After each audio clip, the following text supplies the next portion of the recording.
Crônicas do Amanhecer. Por Feijão, Centro Espírita Allan Kardec de Balneário Gaivota. Balneário Gaivota, 4 de outubro de 2023. Singapura executa uma mulher pela primeira vez em quase 2 décadas. Parte 2.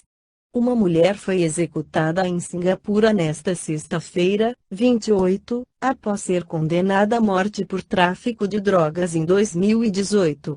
Segundo divulgado pelo Departamento Central de Narcóticos, a mulher era natural do país e tinha 45 anos. De acordo com o jornal The Guardian, ela foi a primeira mulher a ser executada em quase 20 anos. Acredita-se que ela seja a primeira mulher executada em Singapura desde 2004, quando uma cabeleireira de 36 anos foi enforcada por tráfico de drogas. Também segundo o Guardian, a mulher disse que não foi capaz de dar declarações precisas à polícia porque estava sofrendo de abstinência de drogas na época. No entanto, isso foi rejeitado por um juiz do Tribunal Superior que concluiu que ela tinha no máximo sofrido de leve a moderada abstinência de metanfetamina durante o período de tomada de depoimentos e que isso não prejudicou sua capacidade. A Comissão Global sobre Políticas de Drogas, a Federação Internacional de Direitos Humanos e a Anistia Internacional pediram ao governo de Singapura que suspendesse a execução. Sari Dewi é a segunda pessoa a ser executada esta semana e a 15ª desde que o governo retomou as execuções em março de 2022. As execuções foram interrompidas por 2 anos durante a pandemia, quando realizava-se uma média de uma por mês, dizem ativistas. Para o Espiritismo, a pena de morte terá sua data de validade atingida conforme a humanidade evoluir e entender que o perdão não retira a culpa, apenas auxilia na recuperação de quem caiu no erro e que a justiça divina não falha. No passado nós mesmos já fomos bandidos, estupradores, assassinos e por quantas vezes não lembramos do quanto imploramos por uma segunda chance. Sejamos hoje essa voz de sabedoria que clama aos homens um olhar compreensivo e humilde para os irmãos desafortunados. No livro Mandato de Amor foi questionado Chico Xavier sobre o tema. De vez em quando aparece alguém que, em virtude de algum problema social mais grave a violência, por exemplo, pede a pena de morte. O senhor concorda? Chico Xavier, a pena deveria ser de educação.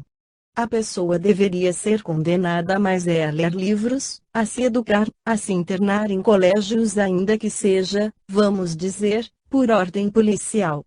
Mais que as nossas casas punitivas, hoje chamadas de casas de reeducação, sejam escolas de trabalho e instrução.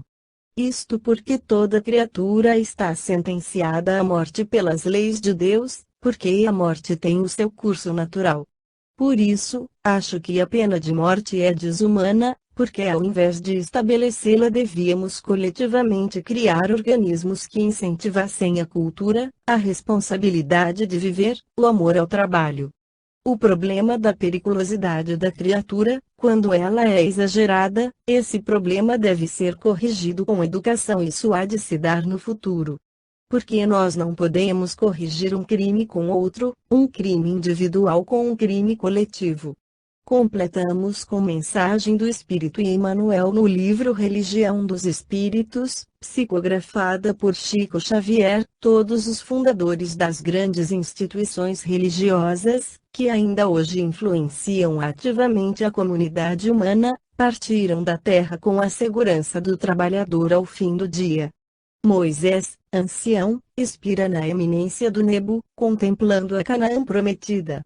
Siddhartha, o iluminado construtor do budismo, depois de abençoada peregrinação entre os homens, abandona o corpo físico, num horto florido de Kusinagara.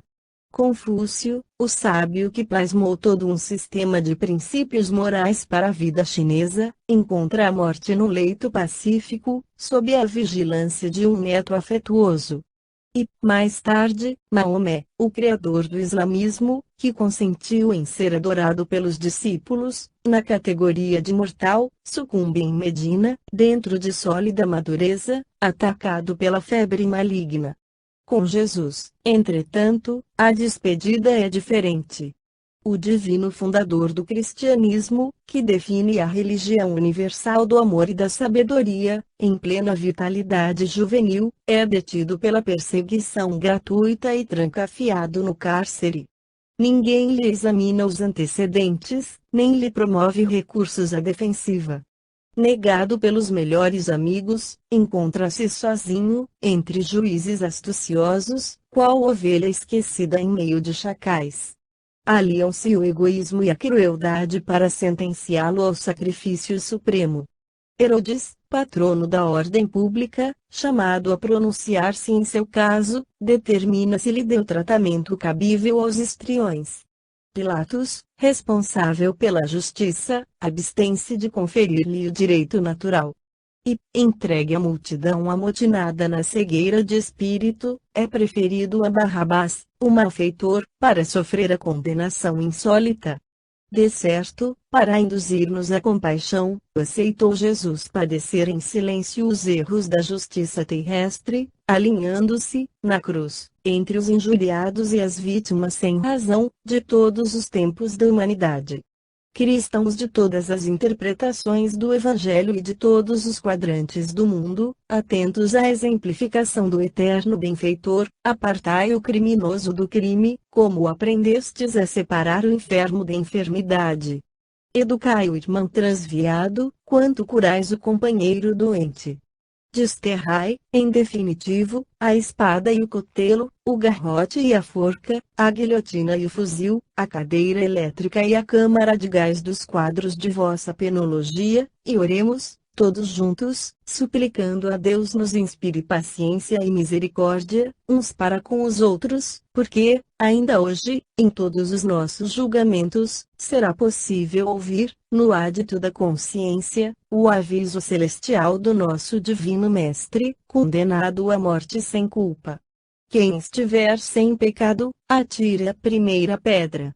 Esta foi a crônica do amanhecer de 4 de outubro de 2023. Por Alfredo Feijão Lopes.